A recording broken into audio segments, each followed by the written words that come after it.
जिस बंगाल में आधी आबादी के दिल को जीतने के लिए बीजेपी ने संसद का सहारा लिया, महिला आरक्षण बिल के नाम पर इमोशनल कार्ड खेलने लगी, वास्तव में क्या आपको पता है बीजेपी की लड़ाई टीएमसी में किससे है?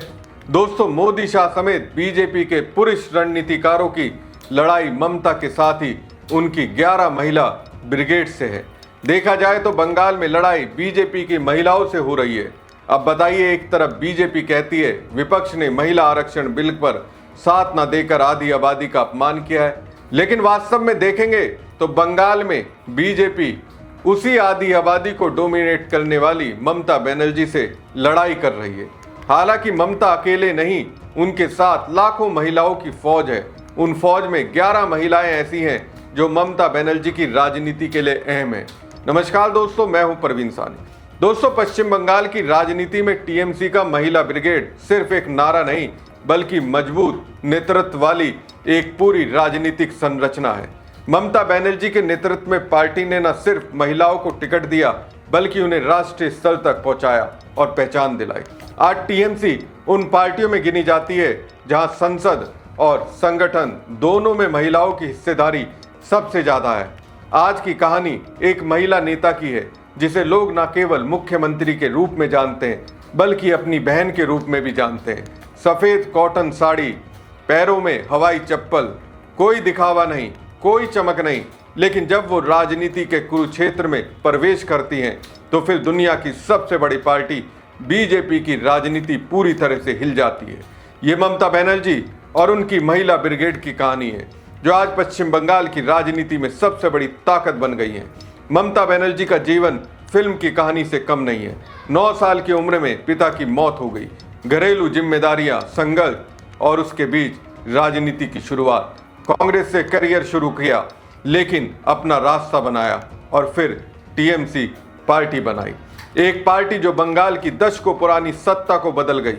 लेकिन ममता बनर्जी की असली ताकत सिर्फ उनका संघर्ष नहीं, उनकी असली ताकत उनकी टीम है, खासकर उनकी महिला ब्रिगेड। ये वो महिलाएं हैं जो राजनीति में सिर्फ नाम के लिए नहीं, बल्कि हर स्तर पर फैसला लेती हैं, रणनीतियां बनाती हैं और खुद लड़ाई लड़ती हैं। अगर आप इस टीम को ध्यान से देखेंगे तो समझ आएगा कि ये कोई साधारण समूह नहीं, बल्कि एक मजबूत नेटवर्क है जो सोच समझकर तैयार किया गया है। इस ब्रिगेड में सबसे सीनियर चेहरों में से एक हैं चंद्रिमा भट्टाचार्य, वो अनुभवी वकील जो कोर्ट से विधानसभा तक अपनी पहचान रखती हैं। शुरुआत में वो ममता के साथ नहीं थी, लेकिन सिंगूर और नंदीग्राम के आंदोलन ने उन्हें दीदी के बहुत करीब ला दिया। वो ममता बनर्जी की भरोसेमंद टीम का हिस्सा मानी जाती हैं। ममता सरकार में उन्हें वित्त, स्वास्थ्य जैसे अहम विभाग संभाले। उन्हें एक मजबूत और काम करने वाली नेता के रूप में देखा जाता है। सीधे शब्दों में कहें तो चंद्रिमा भट्टाचार्य पश्चिम बंगाल की राजनीति की अहम महिला नेताओं में से एक है। दोस्तों, ममता की ब्रिगेड में चंद्रिमा के बाद एक और नाम आता है, शशि पांजा का। टीएमसी की ये वरिष्ठ नेता न सिर्फ पार्टी का मजबूत चेहरा है, बल्कि ममता बनर्जी की भरोसेमंद सहयोगी भी मानी जाती है। पेशे से डॉक्टर रही शशि पांजा ने राजनीति में कदम रखा और बहुत कम समय में अपनी एक अलग पहचान बना ली। महिला एवं बाल विकास और समाज कल्याण मंत्री के तौर पर उन्होंने कई अहम जिम्मेदारियां संभाली और महिलाओं से जुड़े मुद्दों पर लगातार अपनी आवाज बुलंद की। टीएमसी की तरफ से जब भी कोई बड़ा सियासी हमला होता है तो शशि पांजा सामने आकर विपक्ष को जवाब देती नजर आती हैं। उनकी खासियत है शांत अंदाज, लेकिन बेहद सटीक और धारदार बात। दोस्तों, ममता बनर्जी की टीम में कुछ चेहरे ऐसे हैं जो बिना ज्यादा शोर किए लगातार संगठन और संसद दोनों जगह मजबूती से डटे रहते हैं, और उन्हीं में से एक अहम नाम है काकोली घोष दस्तीदार का। काकोली घोष दस्तीदार उन नेताओं में मानी जाती है जो लंबे समय से ममता बनर्जी के भरोसे पर खरी उतरी हैं। एक डॉक्टर होने के साथ साथ उनका राजनीतिक अनुभव उन्हें जनता के मुद्दों को समझने और उठाने में अलग पहचान देता है। संसद में पार्टी की आवाज को मजबूती से रखना हो या फिर अपने क्षेत्र में संगठन को मजबूत करना, काकोली घोष हर मोर्चे पर सक्रिय नजर आती हैं। उनकी यही निरंतरता और विश्वसनीयता उन्हें ममता बनर्जी के लिए खास बनाती है। यही वजह है कि टीएमसी की राजनीति में काकोली घोष सिर्फ एक सांसद नहीं, बल्कि एक मजबूत और भरोसेमंद स्तंभ मानी जाती है जो हर परिस्थिति में पार्टी के साथ मजबूती से खड़ी रहती है। दोस्तों, ममता बनर्जी की राजनीति में अगर भरोसेमंद चेहरों की बात की जाए तो डोला सेन का नाम सबसे ऊपर आता है। ट्रेड यूनियन की जमीन से उठकर संसद तक पहुंची डोला सेन न सिर्फ पार्टी की मजबूत आवाज है, बल्कि ममता की नीतियों को जमीनी स्तर पर लागू कराने में भी अहम कड़ी मानी जाती है।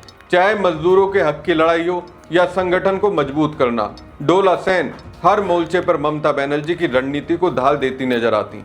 यही वजह है कि टीएमसी में उनकी भूमिका सिर्फ एक नेता की नहीं, बल्कि भरोसेमंद सहयोगी की है, जो हर मुश्किल वक्त में ममता के साथ मजबूती से खड़ी रहती हैं। दोस्तों, ममता बनर्जी की टीम में कुछ चेहरे ऐसे हैं जो सिर्फ नेता नहीं, बल्कि सामाजिक संतुलन की मजबूत कड़ी भी हैं, और उन्हीं में से एक नाम है वीर बहा हंसदा का।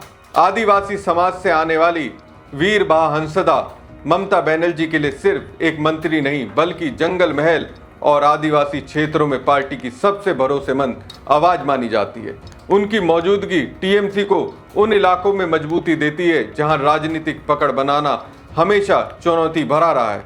यही वजह है कि ममता बनर्जी की राजनीति में वीर बहा हंसदा की भूमिका सिर्फ प्रतिनिधित्व की नहीं, बल्कि विश्वास और विस्तार की रणनीति का अहम हिस्सा है। वीर बहा हंसदा ममता की टीम का चेहरा है, जो हार के बाद भी खड़े होने का तरीका दिखाती है। वो फिल्मों की दुनिया से राजनीति में आई, कई चुनाव हारे लेकिन हार नहीं मानी, अंत में जीती और मंत्री बनी।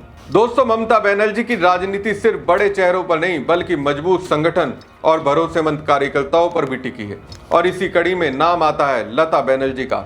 लता बनर्जी उन नेताओं में मानी जाती हैं जो जमीनी स्तर पर संगठन को मजबूती देने और ममता की नीतियों को लोगों तक पहुंचाने में अहम भूमिका निभाती है। भले ही वो सुर्खियों में कम नजर आती हों, लेकिन पार्टी के भीतर उनकी पकड़ और सक्रियता उन्हें खास बनाती है। यही वजह है कि ममता बनर्जी के लिए लता बनर्जी जैसे नेता सिर्फ एक चेहरा नहीं, बल्कि संगठन की रीढ़ है, जो हर चुनाव और हर चुनौती में पार्टी को मजबूती देता है। हर मुश्किल समय में परिवार और राजनीति दोनों में वो ममता के साथ भरोसे की मजबूत स्तंभ है। कृष्णा चक्रवर्ती का ममता से संबंध सिर्फ राजनीति तक सीमित नहीं है, ये 4 दशक पुराना जुड़ाव है। हर संघर्ष में उपस्थिति और एक रिश्ता जो वो खुद माँ जैसा बताती हैं। ये रिश्ता उनकी राजनीति को भी अलग मानवीय रंग देता है। ये तो दोस्तों बात बंगाल की राजनीति में ममता बनर्जी की महिला ब्रिगेड की, लेकिन दिल्ली में भी उनकी महिलाओं की फौज है जो सरकार की नाक में दम करती हैं। दोस्तों, जब ममता बनर्जी की टीम के सबसे आक्रामक और धारदार चेहरों की बात होती है तो एक नाम अपने आप सामने आता है, महुआ मोइत्रा। महुआ मोइत्रा सिर्फ टीएमसी की सांसद बल नहीं है, बल्कि महुआ वो आवाज है जो संसद से लेकर सड़कों तक बीजेपी के खिलाफ सबसे मुखर तरीके से खड़ी नजर आती हैं। उनकी भाषण शैली, तथ्य रखने का तरीका और बेबाक अंदाज उन्हें ममता बनर्जी की राजनीति का एक ऐसा हथियार बनाता है जो सीधे विरोधियों पर निशाना साधता है, चाहे संसद में तीखे सवाल उठाने हो या फिर राष्ट्रीय स्तर पर टीएमसी की विचारधारा को मजबूती से पेश करना हो। महुआ मोइत्रा हर बार ममता बनर्जी की रणनीति को एक नया आयाम देती दिखाई देती हैं। कई मौकों पर उनके बयान सुर्खियों में रहे, लेकिन यही बेबाकी उन्हें भीड़ से अलग करती है और ममता के लिए और भी खास बनाती है। दरअसल ममता बनर्जी अपनी राजनीति सिर्फ बंगाल तक सीमित नहीं रखना चाहती, और इस विस्तार की रणनीति में महुआ मोइत्रा जैसे चेहरे बेहद जरूरी हैं, जो दिल्ली की सियासत में टीएमसी की मौजूदगी को मजबूती से दर्ज कराती हैं। यही वजह है कि महुआ मोइत्रा ममता बनर्जी के लिए सिर्फ एक सांसद नहीं, बल्कि वो राजनीतिक ब्रांड है जो पार्टी की विचारधारा को राष्ट्रीय मंच पर पहचान दिलाती हैं और हर हमले का जवाब उसी तीखे अंदाज में देती हैं। दोस्तों, ममता बनर्जी की राजनीति में अब सिर्फ जमीनी ताकत ही नहीं, बल्कि बौद्धिक और मीडिया नैरेटिव की लड़ाई भी अहम हो चुकी है। और इस मोर्चे पर नाम आता है सागरिका घोष का। सागरिका घोष जैसे तेज तर्रार चेहरे ममता की सोच को राष्ट्रीय बहस में मजबूती से रखने का काम करते हैं। उनकी मौजूदगी टीएमसी को एक ऐसा शहरी और बुद्धिजीवी चेहरा देता है जो सीधे नैरेटिव की लड़ाई में बीजेपी को चुनौती देता है। दोस्तों, ममता बनर्जी के लिए राजनीति सिर्फ चुनाव जीतने तक सीमित नहीं है, बल्कि कानूनी और संवैधानिक लड़ाइयों में मजबूत पकड़ बनाना भी उतना ही जरूरी है।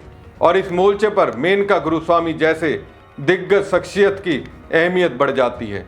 सुप्रीम कोर्ट की वरिष्ठ वकील मेनका गुरुस्वामी उन चुनिंदा चेहरों में है जो संवैधानिक मुद्दों पर मजबूत पकड़ रखती हैं। ऐसे में ममता की रणनीति में उनका जुड़ाव एक ऐसा पहलू है जो कानूनी लड़ाइयों में टीएमसी को मजबूती देता है। अब दोस्तों, ममता की ब्रिगेड में एक अहम किरदार पर बात कर लेते हैं, जिसका नाम है सयोनी घोष। दोस्तों, ममता बनर्जी की राजनीति में युवा जोश और आक्रामक तेवर का अगर कोई सबसे मजबूत चेहरा उभर कर सामने आया तो वो है सयोनी घोष। सयोनी घोष सिर्फ एक नेता नहीं बल्कि नई पीढ़ी की उस आवाज का प्रतिनिधित्व करती हैं जो राजनीति को नए अंदाज में देखती और पेश करती हैं।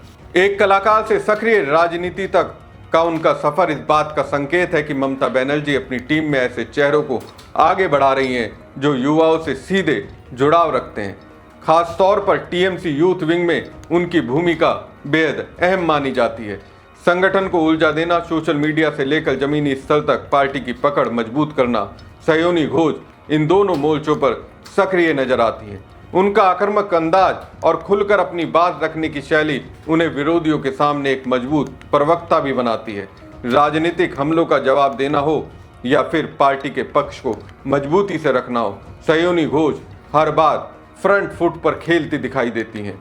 यही कारण है कि ममता बनर्जी की रणनीति में वो सिर्फ एक युवा चेहरा नहीं बल्कि भविष्य की राजनीति का एक अहम स्तंभ बनती जा रही हैं। दरअसल ममता बनर्जी की राजनीति अब अनुभव और युवा ऊर्जा के संतुलन पर टिकी है और सयोनी घोष उसी संतुलन की सबसे तेज धार है जो आने वाले वक्त में टीएमसी को नई दिशा देने की क्षमता रखती है।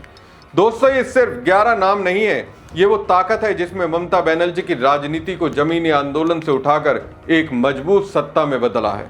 एक तरफ नरेंद्र मोदी और अमित शाह की रणनीति है तो दूसरी तरफ ममता बनर्जी की ये महिला ब्रिगेड जो हर मोर्चे पर, हर स्तर पर, हर लड़ाई में डटकर खड़ी नजर आती हैं। सवाल सिर्फ सत्ता का नहीं है, सवाल उस नैरेटिव का है जहां महिलाएं सिर्फ वोटर नहीं बल्कि पावर सेंटर बन चुकी हैं और बंगाल की राजनीति इसका सबसे बड़ा उदाहरण बनकर सामने खड़ा है। तो क्या बीजेपी की सबसे बड़ी चुनौती ममता बनर्जी है या फिर उनकी ये महिला ब्रिगेड जो हर रणनीति को मैदान में जाकर पलट देती है? फिलहाल इतना तय है, बंगाल की सियासत में अगर किसी ने आधी आबादी को असली ताकत दी है तो वो है ममता बनर्जी और उनकी ये 11 महिला योद्धा है। हमारी खबर आपको कैसी लगी कमेंट बॉक्स में कमेंट करके जरूर बताएं। साथ ही पेज को ज्यादा से ज्यादा लाइक और शेयर कीजिएगा। धन्यवाद।